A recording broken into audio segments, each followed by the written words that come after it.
begin with a truth you may have felt, but never quite named. Control is not about domination. It is about certainty. It is the mind's attempt to create a map where chaos once lived. When your world lacked consistency, your nervous system adapted. It said, if I can just predict this next thing, I'll feel safe. So you micromanaged your schedule. You walked on eggshells around others. You built rituals out of routines, all in the name of control. But here's the paradox. What you thought would protect you became the very thing that imprisoned you. Control turned into rigidity. Structure became suffocation. And the freedom you sought, it slipped further away. Today, we will not shame your control. We will examine it, gently, precisely, like a craftsman studying blueprints. Because buried beneath that urge is a beautiful desire to feel safe, to feel seen, to feel stable. And there are other ways, gentler ways, to build that stability. Imagine for a moment that your inner world is a home, not one built by trauma, but one you're designing, room by room. The foundation, self-awareness, the walls, boundaries, the windows, perspective, the doors, choice. You don't have to live in the blueprint someone else handed you. You get to renovate. You get to reclaim. This is the psychology of architecture. Not just how buildings are made, but how inner stability is formed. You can still have structure, but one that flexes, that breathes, that honors your humanness. Let us unlearn the fortress and reimagine the sanctuary. Control is not the enemy. It is the invitation to explore the fear beneath it and to replace rigidity with rhythm. In this hour, we'll walk through the architecture of your mind. One wall, one window, one word at a time. Let us now observe the subtler threads, the fine print of your behaviors. Control doesn't always roar. Sometimes it whispers, in the way you correct your tone mid-sentence, in how you over-explain a decision, in that urge to double-check just one more time. These are not failures. They are patterns, micro-patterns, quiet mechanisms that once protected you from shame or surprise or rejection. Perhaps you had to predict moods in childhood, or manage adult emotions too young, or make yourself small so others could stay comfortable. Your nervous system became an analyst, constantly scanning, optimizing, deferring. Now, as we explore today, our aim is not to remove these instincts, but to rewire them. To give your body new signals. You are safe now. You don't have to anticipate everything. You get to be spontaneous. This is neuroplasticity in motion. One gentle reframing at a time. Let us challenge a common myth that certainty equals safety. It's tempting, isn't it, to believe that if you just had all the answers, the schedule, the outcome, the script, you'd feel okay. But certainty is a moving target, and chasing it often leads to anxiety, not peace. True safety, on the other hand, is built inside your body. It lives in breath, in presence, in regulation. Certainty is external. Safety is internal. One can vanish with a phone call. The other is a practice you return to. What if we stopped demanding guarantees and started cultivating steadiness? Today, you can begin small. A pause before reacting. A breath before deciding. A reminder, I can handle what comes. That is safety, and it is far more resilient than certainty ever was. Let us now entertain a revolutionary idea. What if you no longer needed control because you developed trust?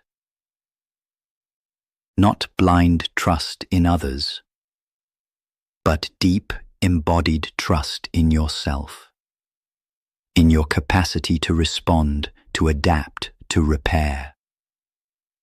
Control says, I must prevent pain. Trust says, I can move through pain. Control builds walls. Trust opens windows. One is a fortress. The other, a living structure with doors that breathe. Consider this. You don't have to architect alone. The relationships in your life can become co-creators, not just variables. Boundaries help, yes, but so does collaboration. To say, here's what I need. To ask, what helps you feel safe too? You're not surrendering safety, you're upgrading the blueprint from solo survival to shared stability. Rigid structures may feel safe, but they cannot bend. And what cannot bend, breaks. Flexibility, then, is not weakness. It is wisdom. It says, I can shift when needed. I can pause before reacting. I can change my mind without losing my identity. This is the emotional architecture of maturity. Let's reflect. Where have you made rules that no longer serve you? Where has structure become punishment? Today, you have the right to remodel, to declare, I built that rule out of fear. Now I build from compassion. You are not locked into the blueprints of your past. You are the designer now. Let the structure hold you, but not harden you. Let it evolve. Let it breathe. Let us apply logic to something deeply emotional, letting go. Letting go is not forgetting. It is not pretending the past did not occur. It is a recalibration. Imagine a structure that once held meaning, a tower built of memories and expectations. But now that structure leans. Cracks form. It no longer supports the life you're building. Letting go is not demolition. It's engineering. You assess the damage. You salvage what's still strong. And you rebuild with intention. It requires humility. It requires grief, but also immense courage. Letting go is not weakness. It is wisdom in motion, strategic release. And often, it's not just one moment, but a series of permissions to feel, to revise, to move forward. After we strip away what no longer serves, what remains is truth. And sometimes that truth is quiet, unadorned, unimpressive to others. but deeply yours. Control tries to decorate, to make pain palatable, to package complexity into certainty. But healing does not need performance. It needs honesty. So what is left when the need to impress falls away? When you no longer chase applause? When safety is internal, not conditional? That is where the real you lives. And that version does not need fixing, only honoring. Today, we acknowledge that version, not the mask, not the fortress, but the architecture beneath it all. This is the integrity of inner design. What remains is what's real. Let us imagine your emotional landscape as a blueprint, not of walls and doors, but of memories and meanings. Every experience etched a line, some deep like carved stone, others faint like pencil sketches on tracing paper. You inherited some of it, cultural codes, familial scripts, unspoken rules about how to feel, how to speak, how to survive. But here's the truth, a blueprint is not a prison. It's a guide, one you can revise. Today, we begin that revision, with curiosity, with precision, with deep respect for what once was necessary, but no longer serves you. You may find rooms you've avoided entering for years, memories still under construction, patterns that leak through the foundation. That's okay. This is not demolition work. This is renovation. And you, dear architect, have full creative control now. The right to redesign your emotional home is sacred. Not everyone will understand why you changed the layout, why you removed certain doors, or built new ones with locks. They may say, "You've changed," and you have. Because growth, real growth, requires spatial honesty. Where does this pattern still fit? Where does this person still belong? Boundaries are blueprints, and your emotional home needs both entry points and exits. You're allowed to redesign it without guilt. To say, this version of me needs more light, more quiet, more truth. And if someone doesn't respect the new design, that is not your burden. It is their resistance to evolution. You don't owe the past a lifelong lease. You owe your soul a space it can fully inhabit.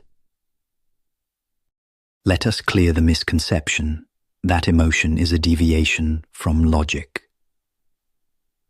Emotion is not a malfunction.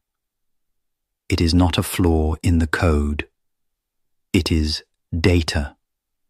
It is signal. It is meaning in motion. When you feel something deeply, that is your inner architecture responding.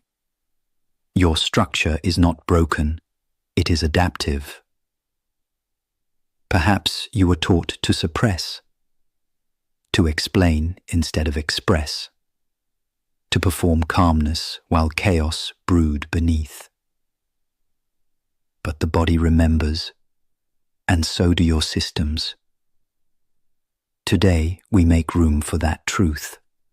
Emotion belongs in every equation, in every decision, in every blueprint of healing.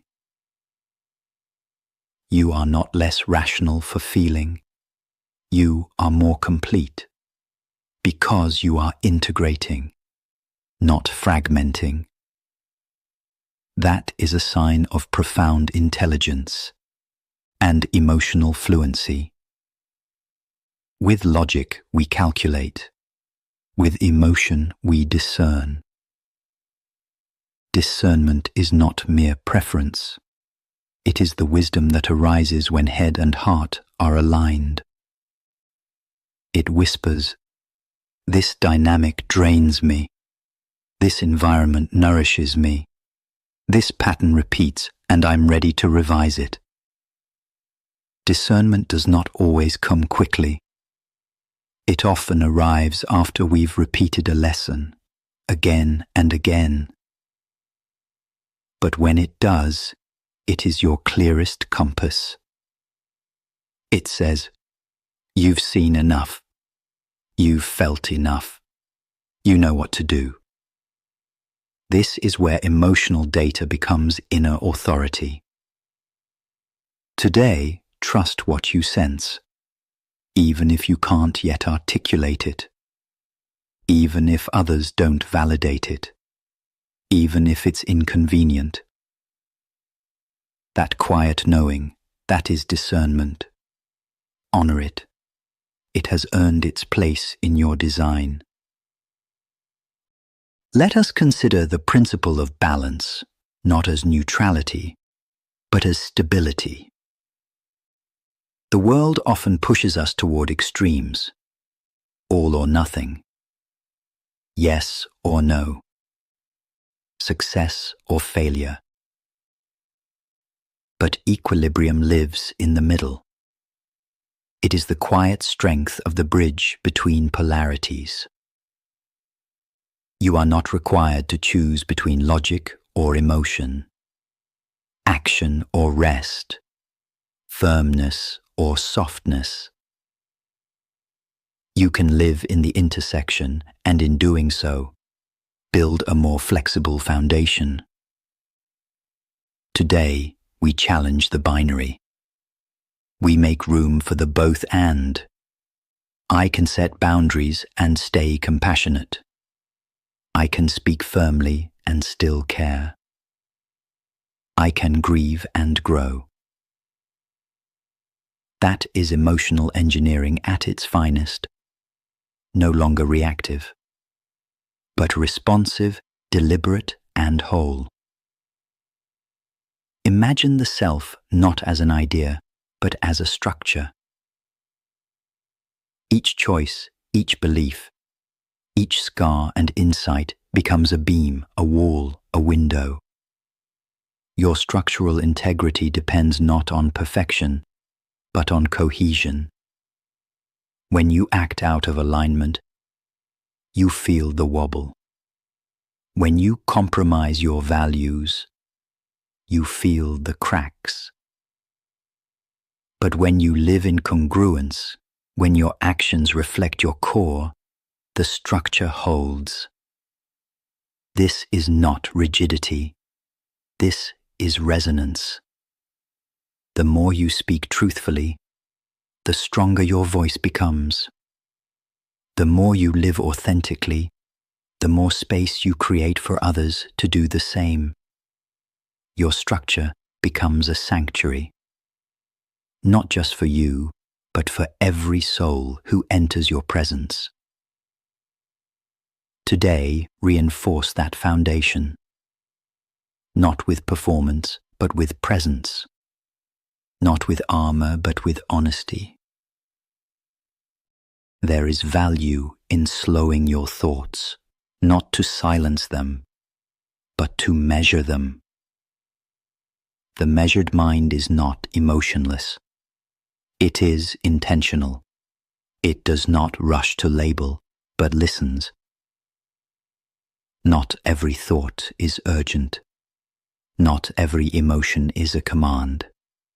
Some are simply echoes, residual frequencies from a past you've already outgrown. In cognitive practice, we call this awareness. In wisdom traditions, we call it discernment. Either way, You are not your first reaction. You are the response you choose after the pause.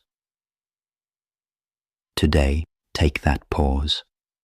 Even for a second, let your breath intervene between trigger and reply. That pause is power. That pause is freedom. That pause is you rewriting your mental architecture. It is possible to think clearly and still be kind. Compassion does not cloud intelligence. It enhances it. It adds depth to your logic, context to your insight, humanity to your analysis. When you apply compassion to thought, you ask better questions, not just, what is wrong, but what has happened here? You see the hurt beneath the habit, the fear beneath the resistance, the longing beneath the anger. This is not naivety. It is wisdom matured by empathy. Compassionate thinking leads to wise boundaries. It's not about excusing behavior, but understanding enough to act with clarity and grace.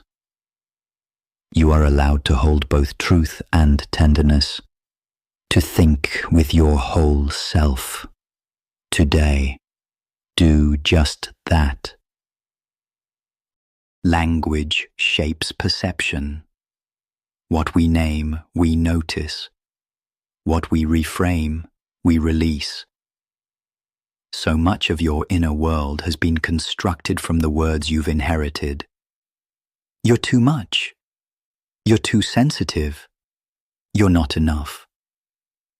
But today, we revise that language. You are not too much. You are profound. You are not too sensitive. You are attuned. You are not lacking. You are still forming. This is the power of self-talk, of reclaiming your narrative with precision and dignity. Words build thought structures, and every word you choose with care reinforces the mental home you are designing with intention. So speak to yourself as if you were sacred architecture, because you are. Each phrase, each affirmation, lays brick upon brick in the cathedral of your becoming. Your mind is not a vacuum, it's an ecosystem.